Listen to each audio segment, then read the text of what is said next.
Welcome back to Learn Astrology with Mary. My name is Mary English. You find me at www.maryenglish.com, maryenglish.co.uk and UK Astrologer. Today we have a special guest.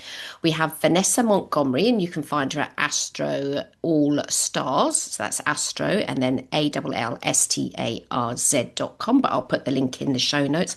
And she's a professional astrologer. She's based in Australia, in a nice sunny part of Australia by the beach. And she's resident astrologer for Glamour U.S. and she does a weekly horoscope for them.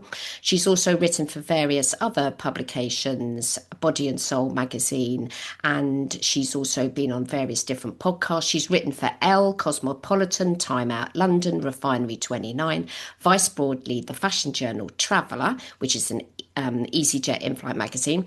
She's written for the Kit C.A, Bloom Mag, Sea and the Moon, and more. And she's launched a new so she's a resident astrologer and launched a new and full moon lunar scope for Lunae Sparkling in 23. And she is an author of 3 books, Star Power, Cosmic Power, and recently Astro Power. So welcome, Vanessa. Thank you very much for being with us today. Thank you so much for having me, and hi, everyone. Now, tell me about your books. So the first one you wrote was Star Power. So what was the inspiration for that? Were you already writing the column at that point? No, I wasn't writing the column. So for Star Power, I was just thinking I really want to write an astrology book. And I was just thinking about, well, what would be the most useful? What would be a useful book to write? And a publisher must have picked up on my vibration because they approached me. Oh, And so we wow. just worked it out together. And I said, well, considering it's going to be, for popular culture, let's just write an introduction so that everyone can understands how to read a birth chart. Like, what is that? How do we approach it? And we'll give them a little bit of everything for it. And voila, that was book number 1, Star Oh, Power. wow. Okay. Because I was looking at the transits for the date that it was published, because Amazon has the date of publications of books, and it came out on the 18th of September 2018. And you had a really nice Neptune transit that was slap bang onto your natal Mars. So I thought that was quite nice for a publication of a book to have on astrology to have a Neptune transit. I mean, none of the other stuff was as significant to that. I thought, oh, I like that one. So when you'd written it, what happened then to your practice after that? Because normally when you write a book, like practices can get more busy. What happened for you? Yeah, well, the Glamour horoscope came off the back of that because they were sent my book. It must have been by the publisher. And so they had it just sitting there ready for when they wanted to get an astrologer onto their digital platform, because America migrated their print magazine onto 100% digital. So it was just sitting there in the office waiting. So when they were ready, they contacted me. And so I got that column in mid 2019. That one came along. Mhm. And yeah, it's just opened a lot of doors, has been more the thing. I definitely had more people coming in for one-to-ones. I didn't I didn't spook myself enough in that book. That has been my absolutely bestseller out of anything I've done. So I wish I'd spooked myself more and just put it more in headlines and headlights. Come for a reading. This is my website. So people could find me easier. But people with podcasts, found it and then would have me on, and that would roll. I found people with really solid, loyal followings, millennial women. Their listeners would come and get readings with me. So that was fantastic. Oh, super. And so you've written 2 other books, Cosmic Power and Astro Power. I mean, I did look at so I'll just quickly run past you. The transits on Cosmic Power. What did I see on that? You still got the Neptune thing going on. Now Uranus and Mars are getting near to your ascendant. Oh, yes. We've got transiting Saturn exactly conjuncts your natal North Node in Aquarius at that moment in time. When that one came out, I thought, oh, North Node sort of life purpose, and Saturn bringing it into a state of reality. I thought that's a jolly nice thing. And Mercury's there as well, which is the planet of communication. But I thought, oh, so somebody was doing the astrology on that one. Obviously not Well, intentionally, because sometimes, you've got to do with whatever the universe will give you. it absolutely just aligned. I had no say in it, which is crazy. But it's just such a big process from beginning to end that they just load everything in as it comes. So I just think the astrology aligned.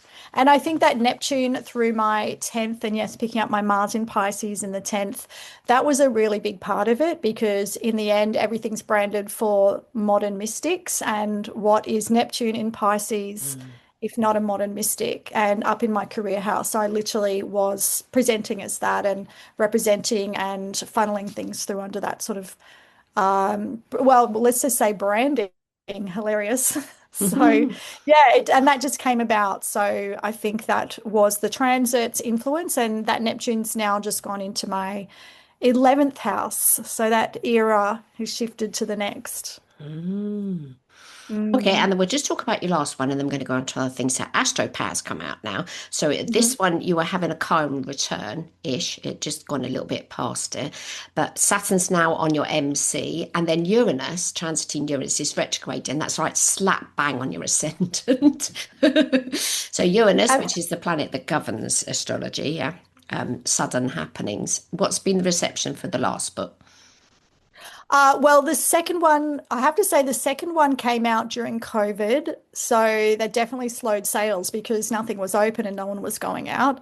The third one came out, Astro Power, just as everything was opening up. And a lot of people were too afraid still to go out and about. So that slowed sales down. So they can't hold a candle to sales on my first book. But, they're rolling along and they're definitely holding their own and are a success in, they say 2000, because I've, asked all the questions, so curious. Successful book is considered a success at sale of 2000. So, I've surpassed that, but because the first one sold so many, these are the second two are lagging behind. So relatively, I have to remind myself that actually they've done quite well considering and are doing well. Absolutely, and they're a nice little triplicity. And so, talk to me about power because they've all got the word power in there. And your natal Mars is in Pisces, which doesn't sound a very sort of powerful combo. But talk to me about why I use the word power. Just talk to me about power as a general thing. Well, Mars is still Mars. Let's put it that way. Well, in my chart, I have Venus square Pluto. So, I'm very aware. And Saturn's opposite my sun. So, it's just, I guess it's a personal internal struggle. It's my own journey in the world. And my books have a very feminist framework to them. And so it is, to me, about power because I think in astrology, a lot of power isn't represented as female or women. And, we're still really on a journey to claim that space and claim that representation. And so it's really about owning your power. Which is the Pluto, owning your Mars, owning your Sun, owning your Saturn, your expertise, owning your Mercury, your right to present your thoughts and be confident with that as well. So, power, I think a lot comes down to power, especially for women. And yeah, just really understanding that power play is important. I mean, if we think about the myth that is often rolled out for Pluto in astrology, I mean, it's not doing that much for women, is it? It's often the Persephone myth. It's about if you're going to identify, through gender with the female in that story, you getting abducted by your uncle, and it's a very dark tale. So then you get, Persephone had power in depends which story you're reading, which version, which myth. They're all different and they change along the way. The main one that we understand often is, I hear people talk about Persephone then being the queen of the underworld and she has power, but she doesn't have power. She's abducted. She has to go there 6 months of the year, according to this story. And she's power through her uncle who abducted her. Mm. So it's not her power to do as she pleases with. So, I don't like that story. And so I think looking at power in astrology and the way we talk about the myths and stories that to represent these archetypal energies and experiences, part of having power is to decide what story we tell, what's empowering and what actually isn't, and what are we just perpetuating. Yes, because you because astrologers do talk about planets and signs as male and female or non-binary, like Mercury or Uranus, and that's how astrology's seen things in terms of gender. But you don't agree with that, so tell me more. Well, Mercury, I usually hear gendered as male for a start, and Really? usually I hear he. Okay, it's a he. Yeah, Okay. I rarely don't hear he. I keep my Mm, ear out for it. So what I don't agree with is that, most of the planets are gendered male traditionally, except the moon for mum and nurturing mm, and, the labor of care, and Venus as the girlfriend and bringing the beauty, which what about the sun? How do we shine if he is always king? mm, What about our agency, Mars? Do we not have agency? Is that not seen as female? So if you don't have these representations, gender bias means you'll never see it. So if I have a Mars in nature, people won't see it because it doesn't look like me or you, mm, and this clearly comes through from our society. And I think as part of changing that bias and opening it up, we have such a powerful framework and opportunity through astrology. So I just think mix it up. Yeah, if you're going to use gender, why not mix it up with your representation? Like say someone's Marsi, it's not that they're being masculine, they're being Marsi, like they're mm, using their strength or their agency, being assertive. But for all of those planets gendered male, when women do that energy, there are a multitude of words for us that are made to shame us, mm, to suppress us, etc. They're not very nice words. But for men doing the same thing and being Marzi, there's all these wonderful words, that are very supportive of that action, literally that action, mm. Mars taking action. So, yeah, I can't not hear this. And with the myths, they're from a time that we use, that's how I learnt as well, that we use. They're from a time that had a set view on the world and it was extremely gendered. And I think we're just perpetuating it with the way that we just sort of continue it on. So I'm actually applying to do a PhD and I'm going to dive a lot deeper into all of this. Oh my God, that As sounds like such a sadgy thing. You're going to do some studying. Oh, really? Sun conjunct Jupiter as well. what I a might going to study, surprise. yeah. Yes. So Oh five my God, planets what's in the PhD? So hold on, I'm going to have Sagittarius. to interrupt you. But what's the PhD going to be in?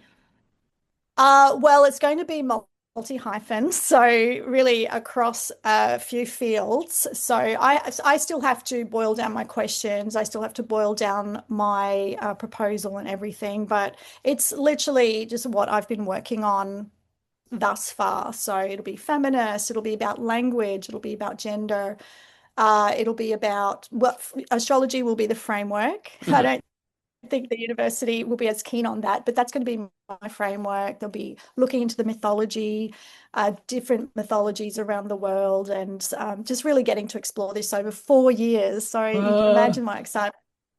So hopefully I'm accepted. I'm just in the early stages of application. But fingers crossed. to loop back to the book, having done these books is really a gateway also into doing these courses and, bringing that sort of prestige to the university as well. They like that kind of thing. So they just keep giving, which is fantastic. And it's lovely. I mean, you've done a lot of writing. I mean, you really are living your Mercury in Saggy, which isn't far away from your Jupiter. I mean, Mercury really does like to learn and teach, and so does Saggy. So you've done a consider, and Absolutely. it's I think it's conjunct your Venus as well, isn't it? Your Mercury conjunct your Venus? Is that right? Have I remember that rightly? Yes. So I Yeah. just love learning and teaching. Mm, And my North Node in Aquarius is in the ninth house as well, with under Placidus. So mhm. that works. I feel like I'm working my North Node, which transiting Pluto is about to conjunct Yeah, it's not also. far off, is So it? So Pluto's 5 degrees today, and yours is 7, so you've only got 2 degrees to go yeah. in. So I think that Pluto through the ninth is very iconoclastic, especially the way that my approach is to astrology. So yeah, I really hope to open things up more and it'll give me enough information to really set me off for years of writing.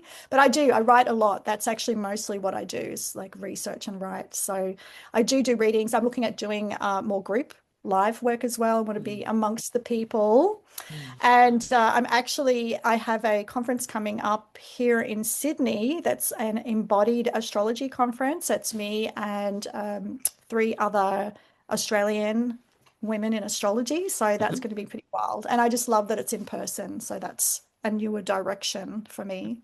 Oh, how fabulous. So you've got Yeah. quite a lot going on then. You're right, old busy bunny, as they say. Yeah. I love to be busy. I don't have a TV. Oh, yeah, we don't have one. We haven't had one for ages. So, yeah. I don't want to watch the same thing as everybody else is watching, but yeah, that's a different thing.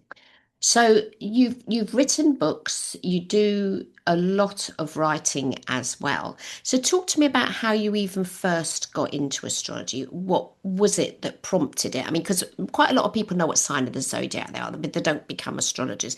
Somewhere along their life journey, they either read a book or they're inspired by someone else. So tell me about your story, Vanessa. How did you get into it? Into it, that is. So, of course, I knew about that I was a Sagittarius and topaz was my stone. I must have been from reading the paper when I was in primary school, but I thought that was what astrology was. So I didn't pursue it beyond that. I knew I was, the centaur or the archer. But then a friend was studying at astrosynthesis under, you would have heard of Brian Clark and Glynis Lawton. And she would, we'd meet up weekly, we worked together, and she would just tell me what she's been learning. And I thought, oh, this is what astrology really is. That's absolutely fascinating. And the way that she could understand so much about people just from looking at their chart, I've got Mercury in the eighth house. What a great way to dive into the truth. Yeah, the truth and what's hidden and understand the psychological underpinnings. So I started studying there as well. So I found astrology really in 1995, but I started studying, I think it was 2002 at Astrosynthesis in Melbourne. And then, so what was it about when you finally found out that there was a thing called a birth chart? Because you wouldn't have known that to start with, and you actually saw the Mhm. chart. Talk me through how that was for you.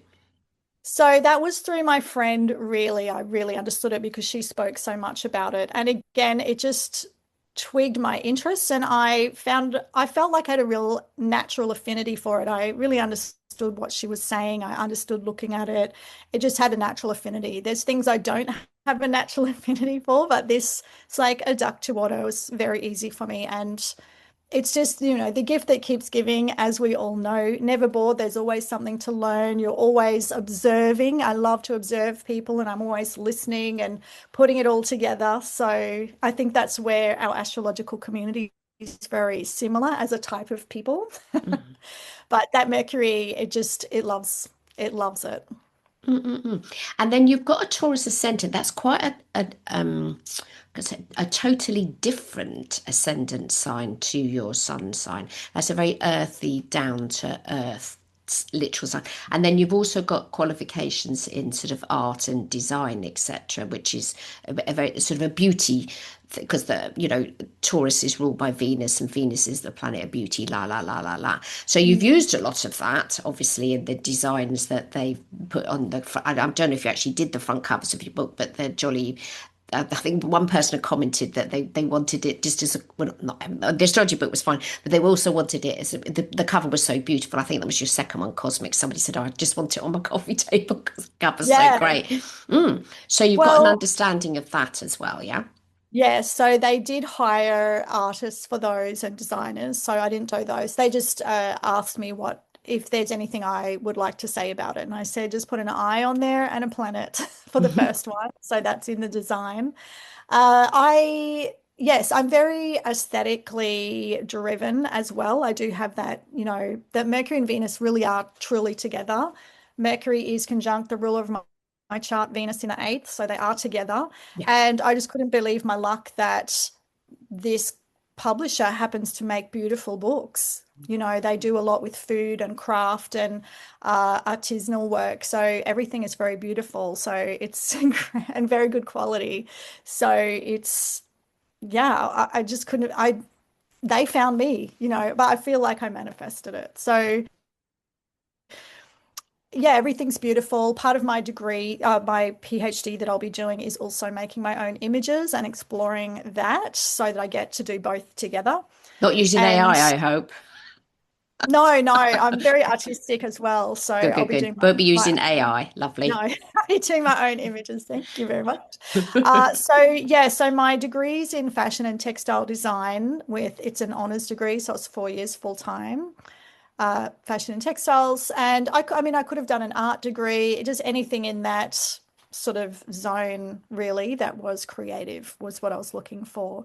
Mm, So yeah, I'll be doing more of that here, but combining it with so many other things. mm, mm, But mm. yeah, I love everything beautiful and texture and good quality and natural fibers and all of it. But I can't just have beauty. It's shallow without the meaning. And Yes. just the words, I think, a picture tells a thousand, says a thousand words. So if you put them both together, I think it's much stronger. So Mm, that's my goal.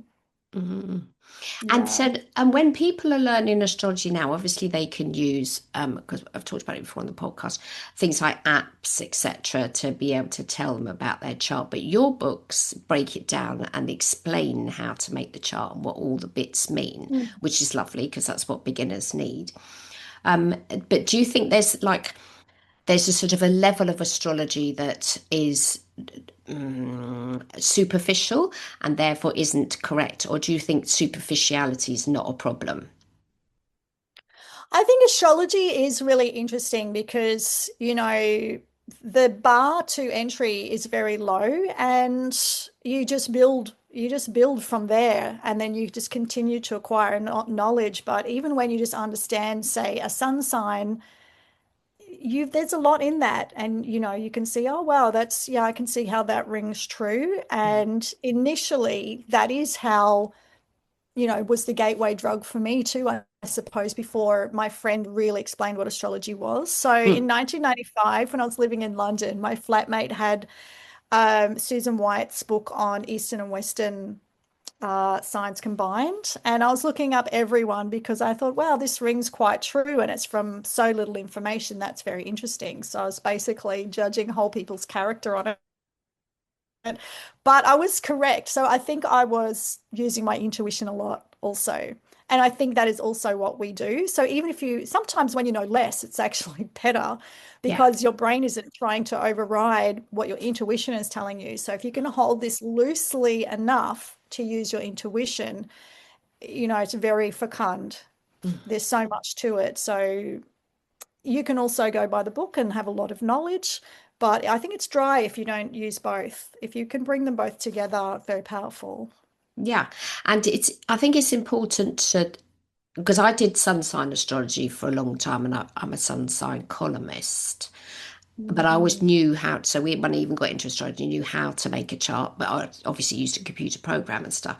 But I think it's important to understand the signs of the zodiac and then the imagery behind them. Because everybody said, well, I don't feel like I'm a typical Aquarius. Oh, it might be because you've got Mercury in Pisces or something, or Capricorn even, and that's why people then don't feel that they're the signs of the zodiac. And then we won't get into the discussion about cusps because there's no such thing. Don't get me started on that one. um I think the signs of the zodiac, almost everybody, especially in the UK, knows what sign they are, even though they don't know anything further than that. But like you say, it is the gateway drug to other stuff. Can you remember that? So apart from that book that you read, was there any other astrology books that you read right at the beginning that were useful for you that you really enjoyed? I really just remembered that was it. And then I basically launched from that into understanding the whole chart thing because then I was talking to my friend about it and she was just, showing me and telling me every week. So there wasn't a big gap between those two moments. Mhm. And yeah, thankfully for me, I think it was a blessed path because I went straight into that. I found such an amazing school and teachers to study with. From astrosynthesis, I went to Stella Woods, Stella Starwoman. She's back in England. She's English, back in England now. And yeah, but I'll go back to the simplicity of it. I think, unfortunately, when it's wrong, that's a shame, Mhm. and there's a lot of memes that are actually, they really nail it. They're so clever. And they are getting the archetypes right. They're getting some basics right. And I think that's entertaining and fun, and why not? Mm. And if people want to take it further, they can. But you can get a sense of things. And of course, the more you understand what the signs, etc., are based on, the more you're going to get out of it. But for some people, that's enough, I guess. Yeah, I mean, I don't think that I think it's best not to make judgments on people's astrological usage. I mean, there are things that people do with astrology that are completely incorrect. I mean, it's sort of, yeah. If you don't know that planets go retrograde, then you don't know much about astrology. I think that's quite an important thing to understand at the beginning. That's only because I was born during Mercury retrograde, so I've got a thing about it. Yeah. You Um, do. But mm-mm. I'll also say what you said before. It's true. If some people say, "Oh, but I don't really identify that much with this. I'm not really like that." And yeah, I'll always say what you said. Well, you've probably got planets in other signs. If I look at their chart, I can say, "Yeah, well, you've got this, so that's quite different." I guess it worked for me straight off because I've so many planets in fire Mm. and so many planets just in Sagittarius. I really do relate, but it's not everything isn't in Sagittarius. There's some other things, Yes. so it makes sense when you understand that. And the more you understand, obviously, the more nuanced it's going to get, out of bounds planets. I've got Mercury and Venus out of bounds, and that explains a lot more than anything else in the chart can explain. That just sort of brings a lot home, which is Mhm. great. So talk to me about out of bounds, because not a lot of my listeners will understand that. So I learned a lot through my original study, and then some things I sort of shelved. So I met Tony Howard, who has Astrology University, and one of his sort of focuses is out of bounds planets. So that brought it back to me, and I started looking into it again and really keeping an eye on it. Checked mine. Oh, there we go, out of bounds. That explains a lot. I thought of a lot of friends that might have that. And indeed, they did. You can just tell. So, out of bounds, of course, is a declination thing. It's when planets are a higher or lower declination than the sun's highest or lowest point in the sky. So, not all planets go out of bounds. Not planets in all signs go out of bounds. And the idea is that it is out of common consensus. That solar area, out of common consensus. So you might think literally out of bounds, like beyond the beyond the pale somewhat, and just go a bit more into outer space. You might be a little bit more independent in your thinking, or just a bit not beholden to, again, consensus. That's my best way to say it, to consensus. Mhm. Uh, Tony uses the example of Bjork a lot because she's so out, she's so out there, she's She's out there, yes. intergalactic. She's a Mhm. really out there, and she is a really good example. So a lot of my friends have out of bounds planets, no surprise, the Geminis and the Sagittarians. And it just explains a lot. I think we all get each other because of Mm. it. And do you have any planets out of bounds? Is it a number to make it out of bounds? Honestly, I don't cover out of bounds a lot. Oh, So you're it's you're speaking to a complete beginner on this one. I've heard it mentioned, but I've never used it. oh, okay. It's 23 something. So let me just check. I always forget. Out of bounds. Actually, Tony, I noticed, is doing this very topic at the next AAGB conference. Oh, okay. Well, I'll be going to that one Yeah. then. Yes. Yes, absolutely. Out of bounds planets 20, I'm pretty sure it's 23 something. 23, 27. So Okay. anything above north or south past that, uh, it's out of bounds. So it could be your moon, obviously not the sun, Mercury, Venus. This recent Venus through Gemini, actually, Venus right now is still out of bounds in Cancer.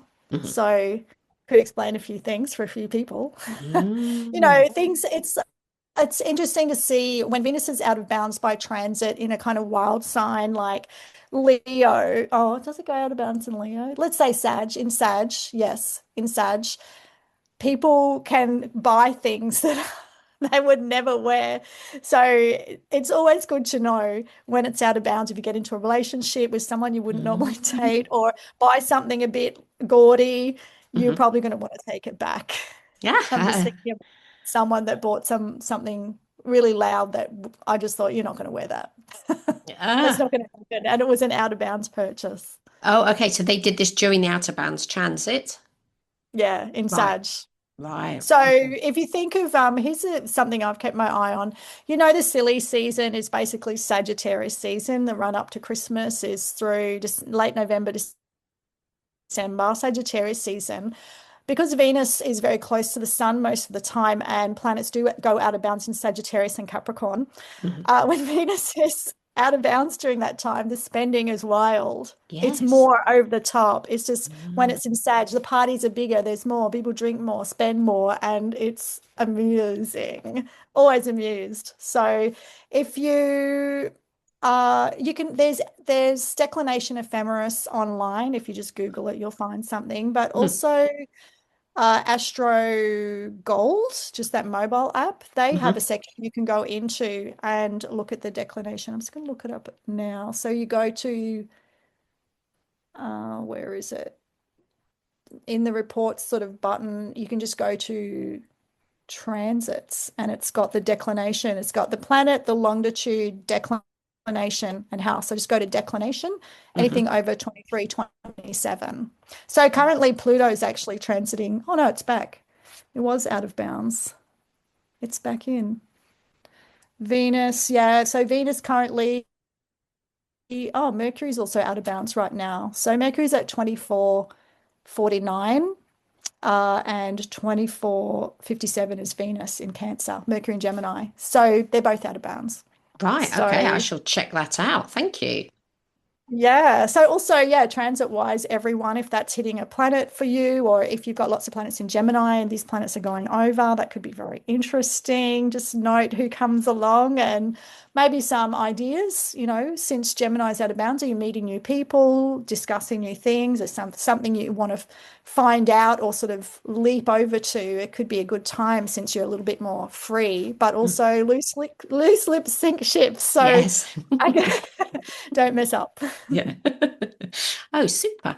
So take me back to when you were growing up and stuff, what was the environment that you grew up? I grew up in a really Catholic family. We had prayers every night, Oh, wow. reciting all the names of the people that are passed over, till eventually the list of people that we were praying for was more than 30 people who I could still recite, which I'm not going to. I can still recite off heart. But I grew up in a family that was very sort of Catholic, and I didn't become an astrologer until after my father had died. My mother didn't even know what astrology was, so it didn't become an issue. I was in my 30s. What about yourself? So what was your growing up environment? Would it have attuned into astrology or not? No, I would say it was very free ranging. Hmm. So very 70s classic Gen X, where we just were left to run wild. And my mother was from a farm, so we would often go to the farm and I'd be driving around on tractors, and it was just very free and liberal. And my parents weren't religious. My dad was literally an atheist. He's Scottish from Edinburgh. Hmm. So there was a lot of music in the house because he was also a folk musician by night. And yeah, just my mum encouraged reading and educate the value of education, very much so, because she had a void around that because she was taken out of school to work on the farm.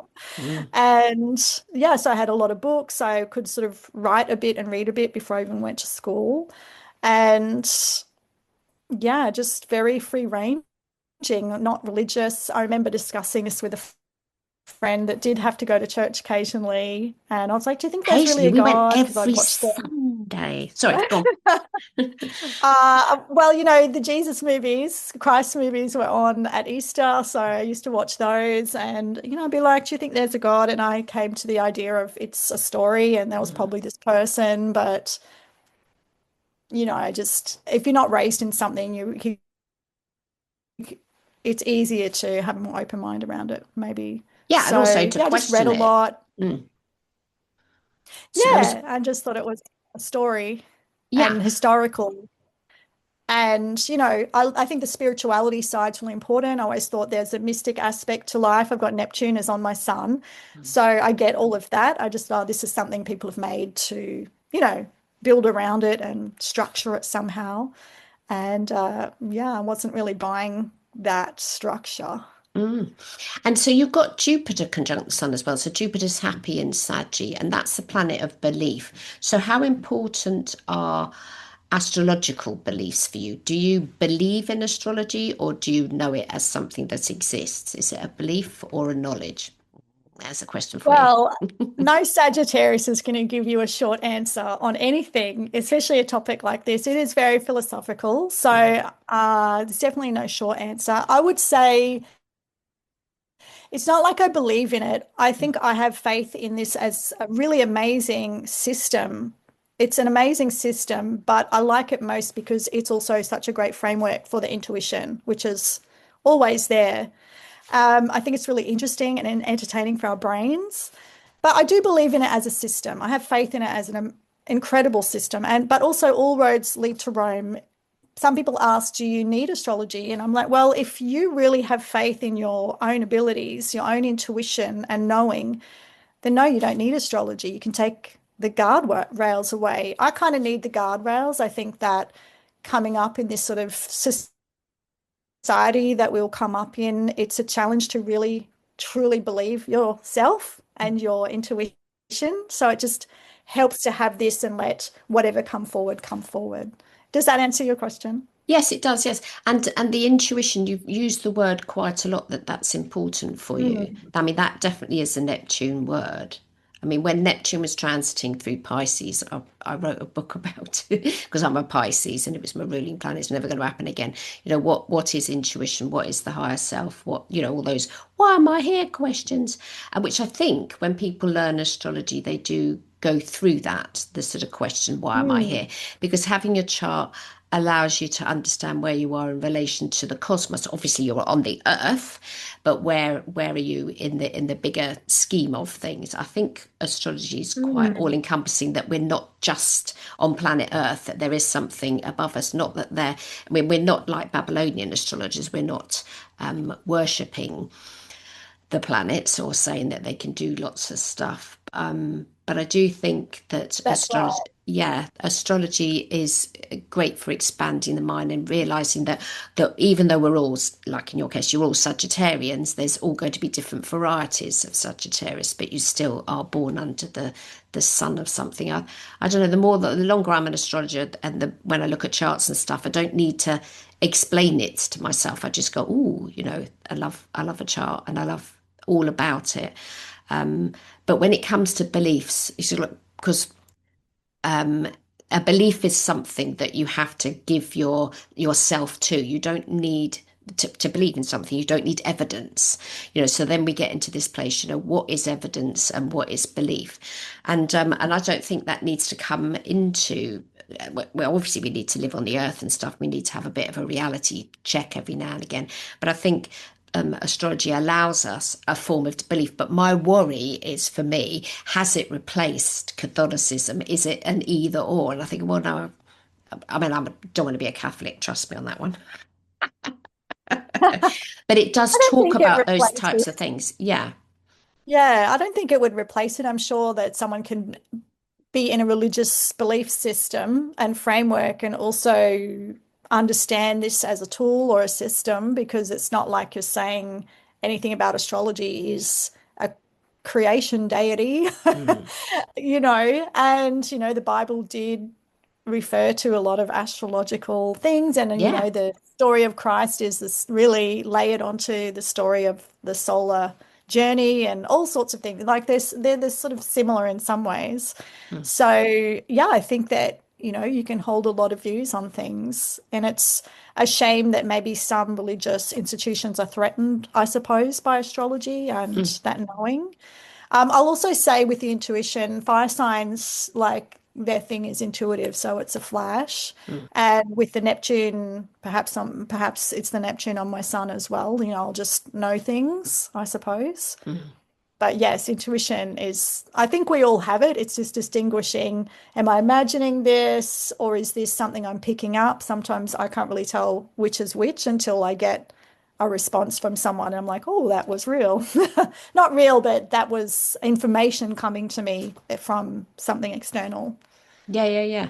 Yeah, once you get into conversations about Neptune, then you go, woo. We're going to go into completely different places, but I agree with you. Everybody has intuition. A Mm. lot of people don't use it, rely on it, or even want to have it, and might even fight against it. But I do think it's important because almost every other, sort of living species has something. If you ever had a pet cat or a dog or even a goldfish, there's certain things that they can pick up that we can't.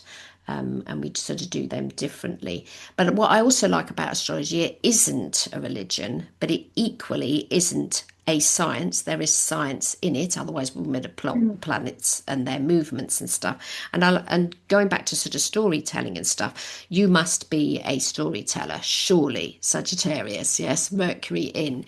How much do you like stories?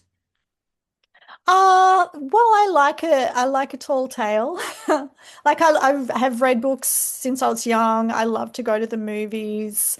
Yeah, I love stories. I also just love sort of feeling into those archetypal energies. And Mm, I think, yeah, it is really interesting to have stories that express those. So that's what I'll be looking more into in my PhD as well. mm. And yeah, I mean, Sag is the storyteller, that's true. Well, But I think not so much storyteller, but wanting to learn the stories. I mean, you do quote a lot about the Greeks and their myths and stuff. That is something that you're quoting about the planets and stuff, and then maybe that's your sort of astrological learning and whatever. that's my learning. So Right. Brian Clark was one of my teachers, and he had a very strong mythological emphasis, which I didn't really know the mythology at all. So I was trying to learn that to even understand what he was saying because he was using that as the story to explain things. But then if you don't know the mythology, it's still not making Yeah. sense. So you've got to understand that. And now I've noticed that mythology, ancient Greek mythology particularly, is really having quite a renaissance. And I wonder if it's the influence of, that big interest in astrology the last few years that has helped bring that through. But again, I'm sort of looking at, well, let's look at these stories that we're telling. So in that third book, I mentioned them more and I sort of start to flip them around a little bit more. But it's a huge area of learning. So what I've learned is that there's certainly many versions of the tales and who wrote what when. Hmm. And, sometimes they get worse. Sometimes there's interpretation that hasn't been translated properly of certain tales. So yeah, just working all of that out is a huge endeavor, I have to say. But yeah, I mentioned them. I mean, Pluto is called Pluto, right? And it's because of, ancient times and a particular story that went with that. So yeah, how can we subvert that somehow so that it's a bit more empowering, a bit more broad for women, etc. Mm. Mm, Yes, the myths are stories, but then but we tell ourselves stories as human beings. We're constantly telling ourselves, "I'm no good at this, I can't do that," and all the other. that's right. Yeah, Yeah. and you place a strong emphasis on I mean, going back to the power, but empowering people. That is where you come from, isn't it? Yeah. That's really, yeah, I'd say a lot. I am very interested in astrology.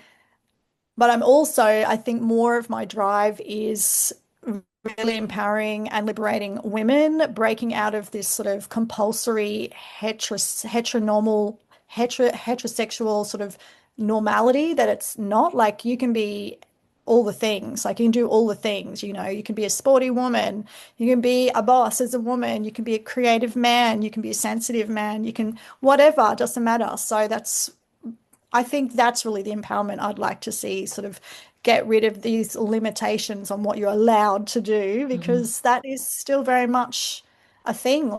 Like, I think we've come a long way, but there's still far to go. So I'd like to see that reflected in how we represent the energies that we're talking about, or the traits and expressions of planets and signs, and consider our audience that we're actually speaking to, which is mostly women in astrology these days.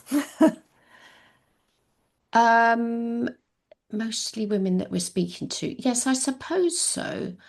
Um, Like if you go to yeah. an astrology conference, it's mostly women in there. And I love that we have some guys that come through, but Mm. I look around and it's mostly women. I came and spoke at the AAGB last year, and You I did, think yes, thank you. I think I had three guys in the whole room. So maybe four, but three. There's not many that sort of show up. I was going to the Queensland chapter, our monthly meetup. There was a few guys, but not many. This seems to be mostly women, you know. I yeah. Well, I mean, it could be because, I mean, you're like, for instance, you're writing for a women's magazine, so women are more like, but I'm sure there must be men's magazines that have astro columns in them. But yeah, but I think maybe astrology's turned on its head because I'm part of the astrological library. So we have a library with the Astrological Association. It's an online library and there's a physical one. And when you look at all the old books, they're all written by blokes because women never learned how to read or write, or were never taught to read or write. So there's a massive chunk of astrological history that is absolutely predominantly male Yeah. dominated.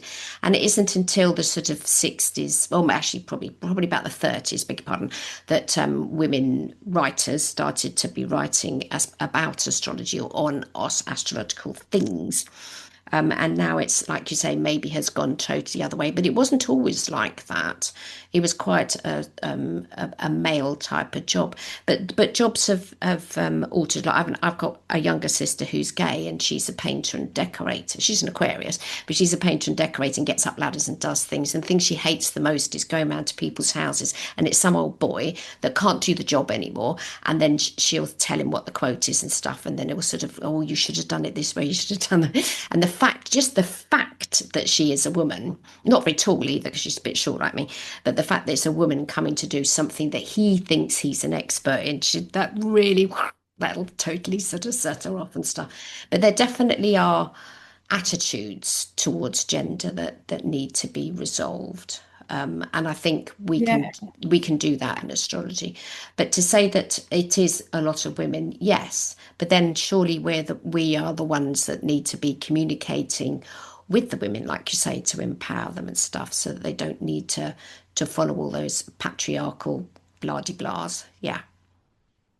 Yeah, and I think part of that is creating and demonstrating a way to do that. So, and catching one's own bias and, just repeating verbatim as one has learnt. That's been my journey as well, like of slowly awakening and liberating. And I point things out to people along the way. But yeah, it's a lot of work to sort of see through it as well and even want to change it. I don't have an investment in keeping things how they are. Maybe some people do. I like to explore new ground and to light the way with my, burning arrows, sending them ahead. So that's what I'm doing. And I think that's really interesting.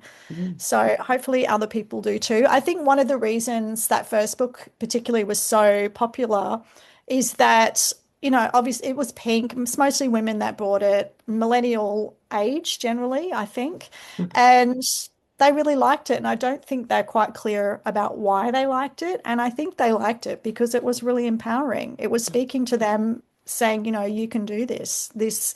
All of these examples are here to reflect you and your potential and not to project them onto someone else. Mm. And a lot of clients that I had coming through from all of that were millennial women. And I found they were really centering their male partners, the straight millennial women. They're centering their male partners and wondering why it's not working. I'd have women come that have their natal sun in the 10th house. And I'm like, this is your sun. And they're trying to project it onto their partner Mm. to live out. And they didn't know they were doing it. They're centering their partner, putting their sun onto them. So I would discuss that with them, sort of table that and look at, well, how would you be embracing this if this was your son? Where's the best place that you should be for your study or your career? And usually it's somewhere else. They were living where is best for their partner. So no one, or I guess people don't usually bring that up with women. They just accept it. Oh yeah, he needs to study for his whatever. But they don't say, but where should you be? What's best for you? And so they're just like, oh, mind blown. Yeah. Yeah. And because they were young enough, I guess they were able to sort of really think about that and turn it around. But I certainly have clients that will come and they can't. They just want to not change anything. So that's hard because nothing will change and that things won't work out, if Yes, you well, I don't. mean, change is a big thing, especially when you're a mutable sign, for goodness sakes. Change is sort of driven into our being. I mean, Yeah, we I love change, don't we? absolutely, yeah, I mean, I've got Moon in Gemini as well, so I'm changing every 30 seconds. So, but yeah, mutability is the thing. Absolutely. Yeah. Absolutely. Oh, Yeah, Vanessa, it's exciting. it's really, really important to understand that, if nothing else, fixed signs, mutable sign, cardinal signs, what is it that they most like to do? But yeah, mutable signs have to change, otherwise they're going to Oh, get, and I'll quickly go in yeah. on this because you were mentioning something before about, the simple or shallow or low bar. I Mm, think one thing that a lot of people don't know is about the qualities or mm, modes, cardinal, fixed, and mutable. So there's retrograde, there's the modes, and that explains, if you even just have that in your bag, it yeah. explains so much about someone like a Pisces Mm, or a Gemini. Why are they so mutable? It's the quality that they're often sort of made fun of for because it's so misunderstood and their mm, gift isn't being given mm, because people can't deal with the change. That's mm, the thing that's so confronting. mm, But that's the mutability. And as a word I like to use for the qualities of each sign, they are literally relentless. Like the mutables relentlessly need to create change and adapt and do new things and try new things. And why don't you try it this way? And swim off in this direction. No one can catch that slippery little fish. It's just going to swim right out of your hands, mm. right? And Gemini's going to run rings around you. That's their job. Yeah. Yeah, no, you absolutely. I love the modalities, and I love also the fact that I can't remember the name of the lady that wrote the book. That she says the mutables live in the past, the fixed live in the present, and the cardinals live in the future. And I love that one because you're doing sort of the history of astrology and stuff. And I'm always Yeah, forever so talking true. about the astrological library back then. But yeah, I like that as well. But yes, the modalities, the qualities are super super important. Mm, It explains a lot. so much. So much. Thank you, Vanessa. Thank you very much for being with us today. So we can find you at your website, which is Astro All Stars. So it's ALLSTARZ.com. You've got a podcast, you've got zillions of things on there. And in fact, you can go to Vanessa's website and you can have your chart made up on there. So she's got a nice little bit of computer program in there. You can put your data in and then you'll get your chart up as well. So thank you It's true. very much for being with us today. Thank you so much, Mary. I hope to see you at the conference again this year. I'm thinking of volunteering. Oh, cool. Yes. Excellent. I'll see you later this year. Thank you. Thank you very much, Vanessa, for joining us today. You can find her at astroallstars.com. That's ASTROALLSTARZ.com. Now, next week, we've got Jasmina who's going to come on the show and she's going to explain to us, thankfully, in more detail about Void of Course Moon. So I did an episode about it only a few episodes ago, but I didn't know an awful lot about it. I've spoken to a few more people. I've got some more information. We're going to hear it from the horse's mouth. We're going to hear from someone who actually uses it. So make sure you tune in next week to episode 495.